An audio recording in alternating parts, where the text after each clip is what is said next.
Hello, welcome to my channel. I am Liv, and if you're new to my channel, then welcome. If you have not done so already, make sure you hit the subscribe button and also hit the notification bell as well for weekly uploads every Mondays and Fridays. So in today's video, this is my part 2 to Autism My Perspective, which is the video I did last month, I think, about what our journey is like for me and my son and our whole entire family when it comes to my autistic child. So today is April 1st. Happy Easter, everyone. And it also kicks off Autism Awareness Month, and I'm participating with wearing my Different is Beautiful shirt and also wearing my autism pin.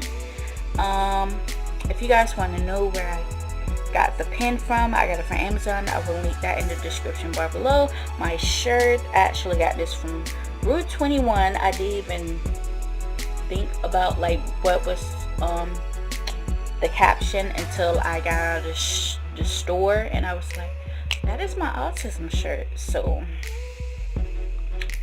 yep, the shirt means a lot to me. I actually like this shirt, so I'm celebrating today. And tomorrow is also World Autism Awareness Day, so I will be wearing my blues, lighted up blue.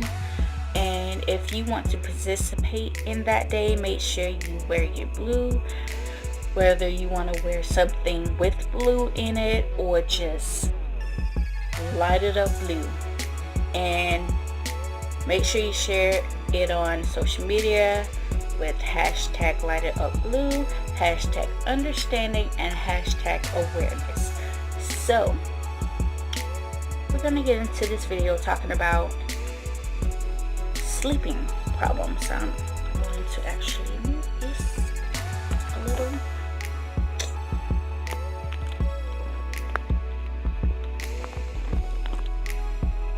Alright, we're going to talk about sleeping problems. Now, I think around the time before we found out he had autism, he was starting to have a little bit of problems with going to sleep. As in, he would stay up, still want to play, clearly be sleepy, but be fighting his sleep and wanting to play. And me and his dad's like, no, we want to go to sleep. Like, you have to go to sleep. And at that time, he was 2. We tried rocking him to sleep, trying to get him to sleep, put it on like the nighttime channels, have lullabies going. Nothing helped. So after the diagnosis came and everything, and talking to other autism parents and his therapist, we was putting 2 and 2 together that, okay, this is kind of normal, but the problem is they don't know exactly why they were having sleeping problems. It's a mystery. Nobody knows why. And so the question of melatonin came up, which melatonin actually helps you to fall asleep.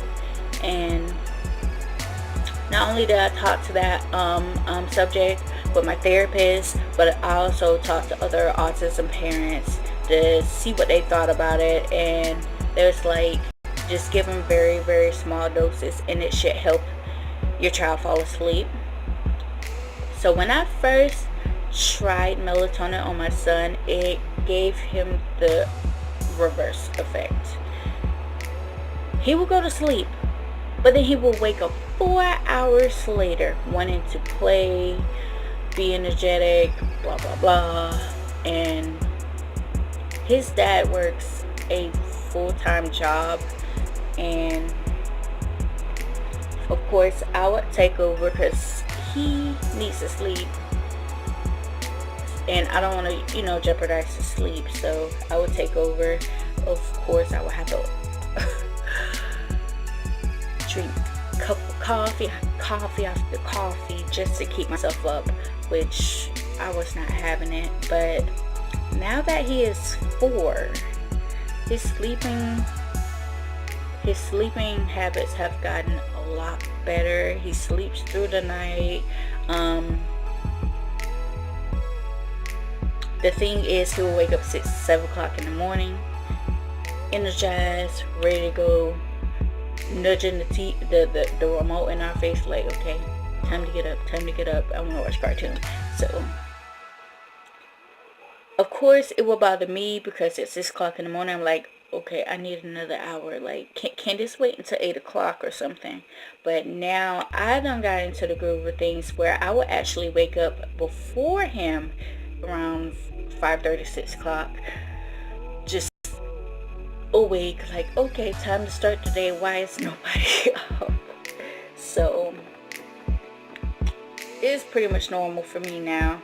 But sleeping habits has gotten a lot better for him now, which I am so happy about. And one thing that I have did was only let him take a nap, like maybe an hour and a half. Yeah, I'll get him right back up.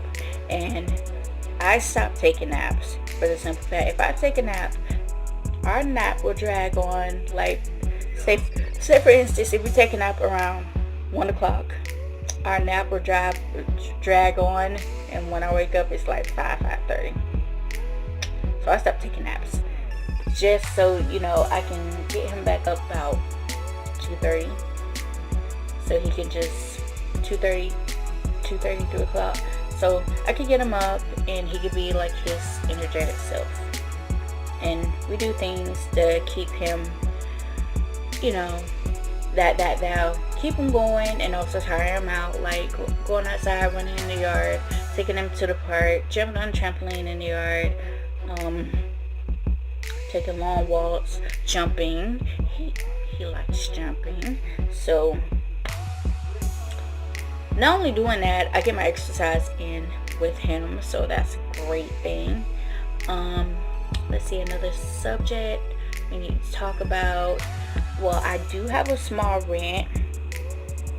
I do not like when people come up to me and they hear that Ashton has autism. Like, oh, I know somebody that has autism. Like, no. I know you know somebody that got autism, but I would rather, as far as, somebody telling me, tips and tricks on how to, take care of your child and stuff. And I'm like, no, I rather would talk to somebody that actually work with somebody that has autism, that actually have some certification under their belt and some degree, or happen to be a parent of an autistic child that actually, there. I'd rather get advice and tips and tricks for them instead of somebody that's like, oh, I know somebody that has autism. When you know somebody that has autism, you just know that one person, because when you're on the spectrum, not everybody is, not every child is not alike. Not in any way. Every child is different and unique. I'm not that is a pet peeve of mine. I don't like it. I don't like it. But yeah, that's my thing. And another thing that I don't like is when we're out and about and Ashton, my son, automatically goes into meltdown mode. Now, to somebody else, he may look like he's having a tantrum, and they're like, you need to punish that child. I'm like, for what? He ain't done anything. He did not do anything. And it really grinds my gears. I'm not sure if I talked about it in my last video, but we was at Pizza Hut and we were getting ready to go, and my son had a full complete meltdown, and because I'm not sure, but he was in pain. When I mean in pain, his senses are in overload, whether that means he's smelling everything and it's getting too much, the lighting may be bright or pulsing, he may be hearing a lot of stuff, and on top of that, there's too much people in the room, a crowd. He does not like crowd. He does not like noises, and he's ready to get out of there. Red flag, get me out of here. And he's nonverbal. He does not know how to communicate how he feels. So what may look like a tantrum to people is not a tantrum. It is a meltdown. And somebody was like, you need to chastise your child. I was about to be all mama bear about the whole thing. Then somebody steps up to the plate. You need to shut your face. First of all, you don't know what's going on with that child. He ain't did anything to nobody. So before you say anything, you shouldn't even judge about that child. I was taken aback. I was like, oh, somebody went off on that person before I did. And turns out she was also a parent of an autistic child. She knew firsthand what I was going through, and I didn't have to do anything.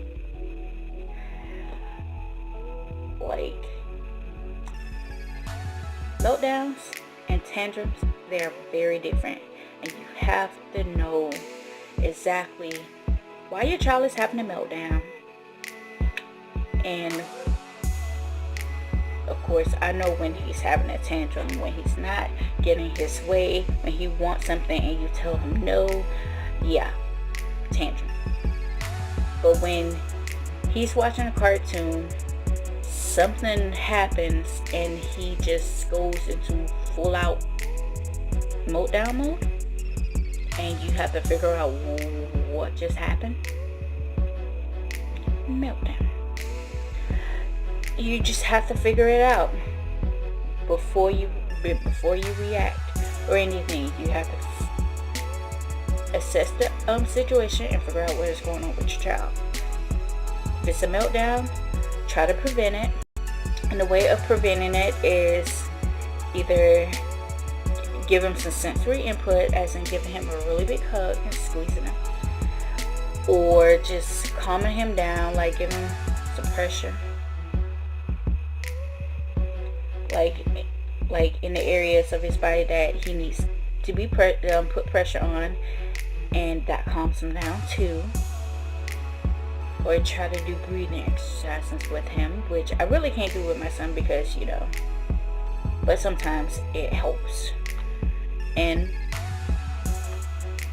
try to fix the problem. So, yes. But I do have an update. He will be attending the elementary school and preschool program down here. Long story short, because I don't know if I said it in my last video, when he turned 3, we had a lot of problems trying to get him to the early learning education program in our city schools, and they tried everything they could do to try to get him to not come into their school, saying, oh, you're outside the city limit, you can't go to our school. But the problem is we're less than 5 minutes out of the city limits, and there are other kids that actually go to the city schools, so we had to take them to the county. But the problem is the county school is more than almost 25 miles out, and that was not an option for me. So they had a whole lot of problems. They have a tuition fee and all this and all that, which is supposed to be covered by the government, and I really don't want to get into that because it gives me a headache just thinking about it. So as soon as I found out that the elementary school was doing applications for the pre-K program, I dove right in, got all the paper that needed to be gotten, went to the school, signed him up. He's accepted just like that. So another thing, potty training. That's a hard thing for us. We're working on it. I've done my potty training video. I will link that in the description and iCards up above and down below. And like I said, he does not like going to the bathroom at all. The only time he goes to the bathroom is if he's like going to take a bath. But we made progress. He finally did number 2. He pooped in the potty, which is something that he would never ever do, and he's done that a couple times. But as far as peeing in the potty, one time since that video has been posted, one time, that is it. But I'm not giving up, because he starts school in the fall. Got like what, 3-4 months until the fall gets here, until August gets here. So it's crunch time for us. He has to start going to the bathroom. But like I said, not every autistic kid is the same. Some kids, it takes them until they're 5, 6, 7, 8, 9, 10 until they're potty trained. So I'm just trusting God and putting it all into his hands and trying to work with him to go to the bathroom. And I understand that some schools will not accept kids if they're not potty trained. So I am doing my best to try to get him potty trained. So yeah, working on potty training. The next thing I want to talk to you guys about is autism in public places. Now,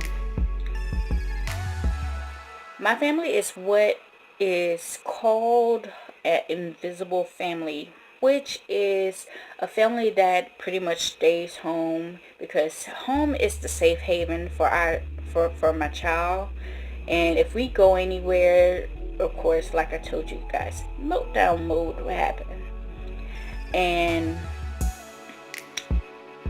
I've been like wanting to go to church, and this morning we actually got the opportunity to, but the problem is, like, we don't stay to church for too long, because he goes into meltdown mode maybe an hour into church.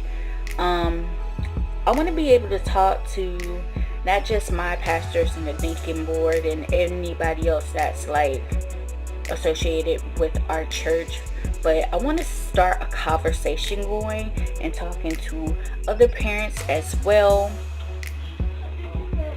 that, you know, have the same problem that I am going through, and want to be able to get a program started within our church where not only we'll be able to, like, you know, go to church, but our kids will have a safe haven within the church where they can learn about Jesus Christ and who God is and God's word, and also learn like the basic stuff like ABCs, 1, 2, 3s, like academic stuff. And there you go. Sorry about that. So 1 second. So our church actually used to have a program where they had all the preschool kids and nursery. It used to be a nursery where all the kids were going there, so like the parents could be able to attend church and their kids like have a safe haven. See, that's the thing. The church is supposed to be a safe haven for everyone, to be able to like be accepted and loved by everyone. And sometimes there are certain churches that won't allow like families to come and attend church because their child is a distraction to their church. which they can't help to be a distraction, because sometimes if they're not in meltdown mode, they're actually attending church, as in clapping their hands, worshiping with the choir, dancing, blah blah blah blah. It's not just, it could be something that they just do, but at the same time, like my son does it, and I think of it as him worshiping God. And not saying that I haven't been accepted, haven't been shunned or anything, because that's never happened. My church isn't like that. It's just that we know, like, we came to the point where he would have like so many meltdowns that it just wasn't safe enough to like come to church anymore. And today was one of those days where we actually, like an hour in the church, he had a meltdown. He did not want to be there, so we had to leave church. What are you talking about? I guess he was saying that I guess he was talking about, what went on with church, As you guys heard the way he talked, it's not that I embrace it. I know that he's trying his best to talk and communicate. So I communicate right back along with him. Just because he's nonverbal and he talks like that doesn't mean that he's going to be like that forever. Trust and believe. Like, sometimes I hear some sentences, like some clear sentences, and then I'm like, oh my god, and I just be crying, and his dad is like, are you okay? I'm like, yeah. Just super excited. I see that as an accomplishment. Like, like a couple months back, he just learned how to count from 1 to 10. That is an accomplishment. So much accomplishment. Not only is he super smart, he is smart. He is the sweetest little boy you would ever know. He is so sweet. Like, he's so sweet. Okay. He is so sweet. Anyway, his eating habits, I think I touched on it in the last episode. It have not changed a bit, but he has started eating bacon. But I also learned you have to stop him from eating so much, because he loves food. Even though he's a picky eater, he loves food. As I said, chicken nuggets and pizza is his favorite food, and french fries. But you have to literally stop him from eating, and he will snack like crazy with goldfish, powdered donuts, or Ritz crackers, Cheez-Its, and blue Doritos. He's very particular about the blue Doritos. You literally have to stop him from eating, because if you don't, like, if I don't stop him from eating, I know he'll be up 2-3 o'clock in the morning throwing all that stuff back up, and that will last for 2-3 hours. Like I say, he's nonverbal. He doesn't know how to communicate how he feels, so he's going to be crying, laying down a lot, not wanting to move, not wanting to eat anything. He's not going to drink anything, because it's going to eventually come back up. So I know I have to overdose on coffee again, just to stay up with him and make sure he's okay. I'm Dr. Mommy, and sometimes his dad is Dr. Daddy. So, we both be on like parent duty, helping our child out the best way we can, because sometimes overeating, like, I'm not sure, it's a sensory problem. I'm still like trying to figure it all out, but I'm very cautious now in how much he eats, because I don't want him to overeat. So yeah, touched on that a little bit. You want me to hurry? I'm almost done. because of that, I will close this video off because I really don't have anything else to say except for one more thing. You guys know he's a wanderer. Where we live, we're right beside a highway, so we are trying to get into the process of trying to get a fence up around our property, but there's a lot of problems like going on like within that as far as the city goes and everything, and we're trying to get a fence up because he's autistic and he wanders. Like if you don't have his hand or have a backpack buddy on him, you have to run behind him, and I cannot run that fast, but I try my best to get a handle on him, which of course I do. And just in case, I have to get a safety bracelet or necklace with all of my information on it, just in case he does get lost, which is not going to happen on my watch because I'm a very overprotective parent. But what it was just recently he ran for me and I had to catch him, and I don't remember when that was, but I know it was just right here in our yard. And people are crazy and they drive up and down this highway like it's nothing. It's not really a highway, but it's not really that busy, but it's a county road. But